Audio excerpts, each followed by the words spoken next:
Oke, assalamualaikum warahmatullahi wabarakatuh. Selamat sore semuanya. Nah, semoga semuanya dalam keadaan sehat walafiat. Nah, kami dari kelas 3B Sistem Informasi akan mempresentasikan tentang basis data online farmasi. Next, lanjut.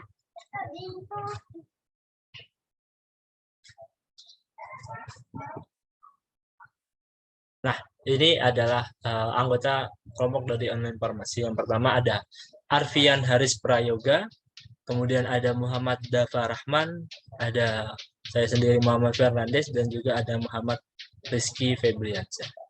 Lanjut. Nah, ini ada pengertian basis data. Jadi sebelum masuk ke studi kasus, saya akan menjelaskan tentang pengertian basis data. Jadi basis data adalah kumpulan terorganisasi dari data-data yang saling berhubungan sedemikian rupa sehingga dapat mudah disimpan, dimanipulasi, serta dipanggil oleh penggunanya. Bisa juga definisi basis data yaitu sebagai kumpulan data yang terdiri dari satu atau lebih tabel yang terintegrasi satu sama lain, di mana setiap user diberi wewenang untuk dapat mengakses. Lanjut.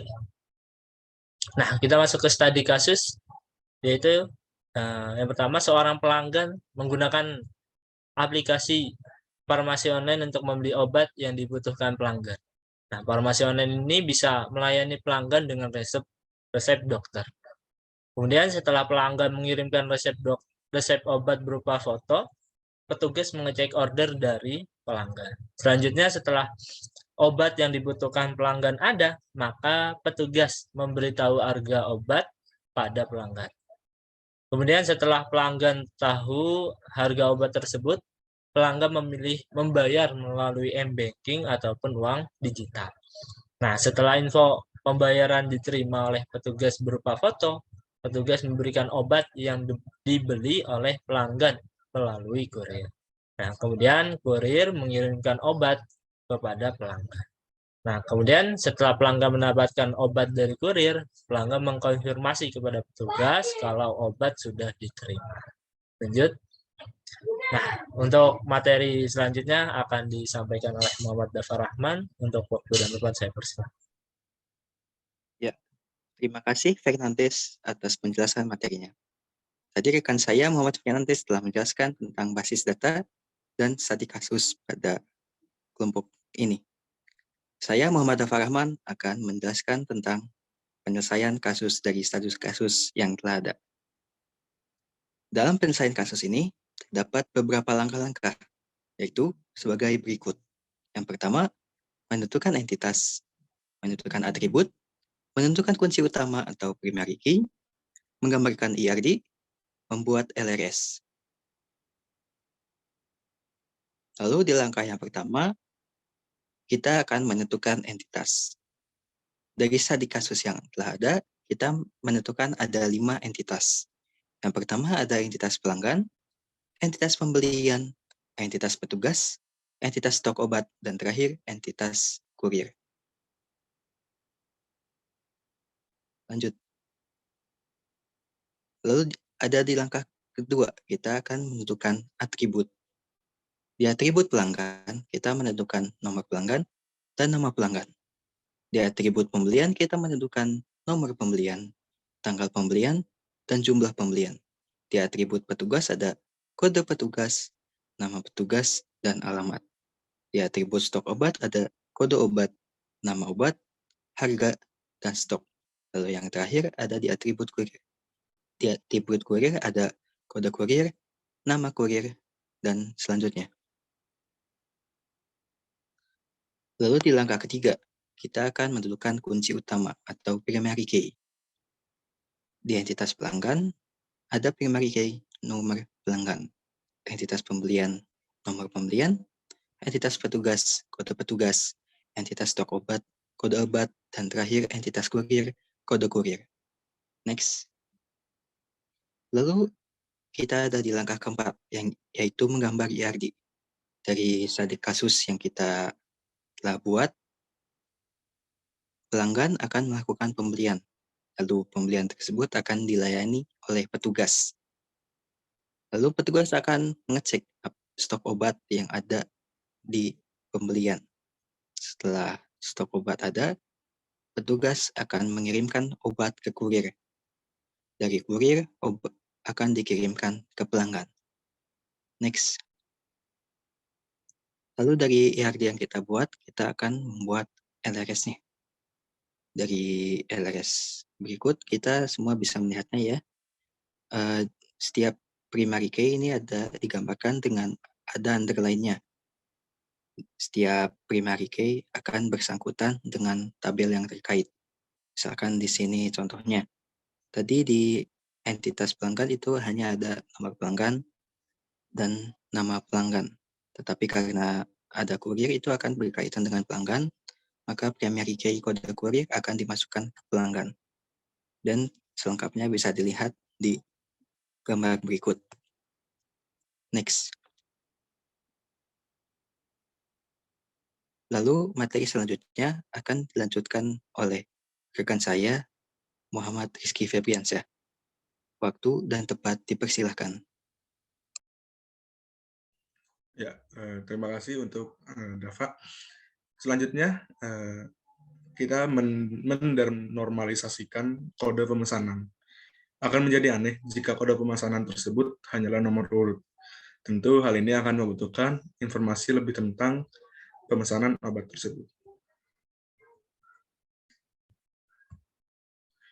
Selanjutnya, pemilihan aplikasi yang digunakan.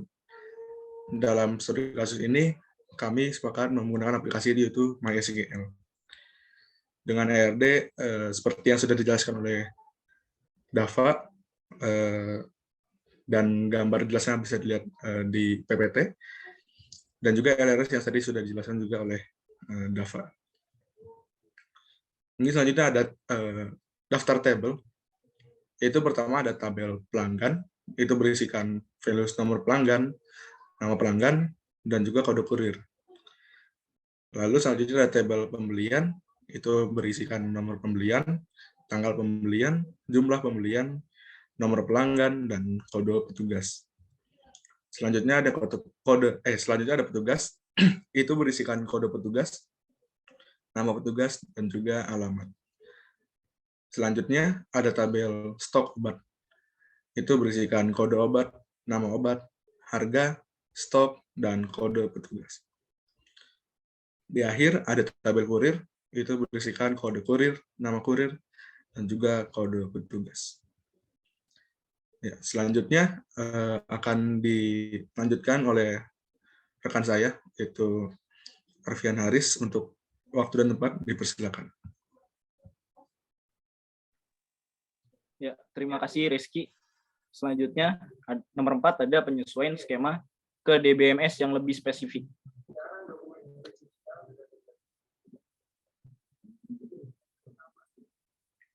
Berikut ini ada beberapa query, yaitu create database online farmasi untuk membuat database-nya. Lalu ada create table kurir untuk membuat tabel kurir dan beberapa atributnya. Lalu ada create table petugas untuk membuat tabel petugas dan beberapa atribut. Selanjutnya ada create table stok obat untuk membuat tabel stok obat. Ada create table pembelian untuk membuat tabel pembelian. Lalu create table pelanggan untuk membuat tabel pelanggan. Lalu alter table kurir add foreign key untuk menambahkan foreign key KD petugas pada tabel kurir. Lalu ada alter table stok obat untuk menambahkan foreign key KD petugas pada tabel stok obat. Ada alter table pembelian add foreign key untuk menambahkan foreign key KD petugas pada tabel pembelian. Lalu ada alter table pembelian add foreign key nomor pelanggan untuk menambahkan foreign key nomor pelanggan pada tabel pembelian. Yang terakhir, alter table pelanggan add foreign key KD kurir untuk menambahkan foreign key KD kurir pada tabel pelanggan. Next. Yang kelima, implementasi sistem basis data.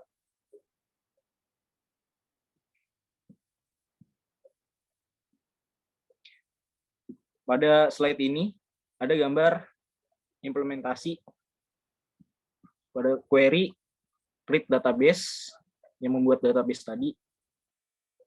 Lalu create table petugas, create table stok obat, create table pembelian, dan create table pelanggan untuk membuat table-table dan atribut-atributnya. Next.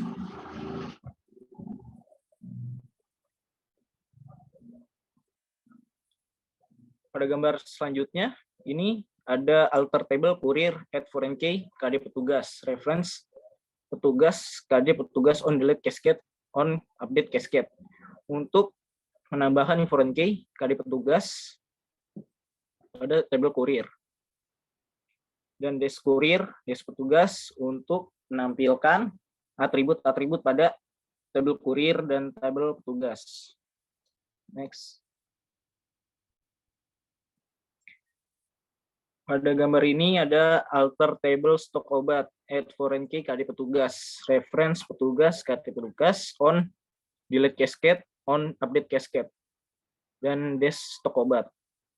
Untuk alter table stok obat ini untuk menambahkan foreign key KD petugas pada table stok obat, dan des stok obat ini untuk menampilkan atribut-atribut yang ada di table stok obat.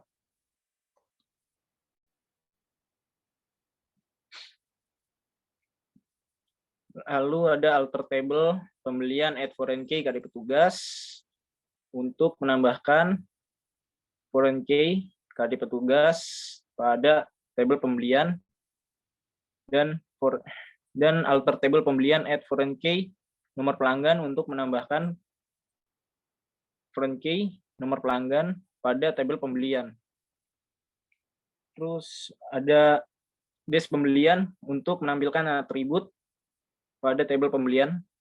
Ya, next.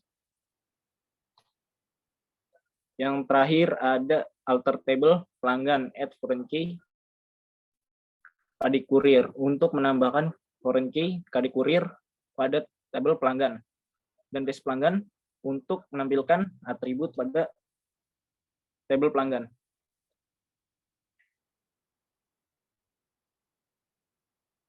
Selanjutnya saya kembalikan kepada moderator Fernandes. Waktu dan tempat kami persilahkan. Oke, terima kasih buat teman-teman semuanya atas penjelasannya. Nah, itu tadi adalah penjelasan dari kelompok kami. Mungkin cukup sekian ya. Apabila dari presentasi kami ada banyak kesalahannya, kami mohon maaf yang sebesar-besarnya. Itu saja yang bisa kami sampaikan.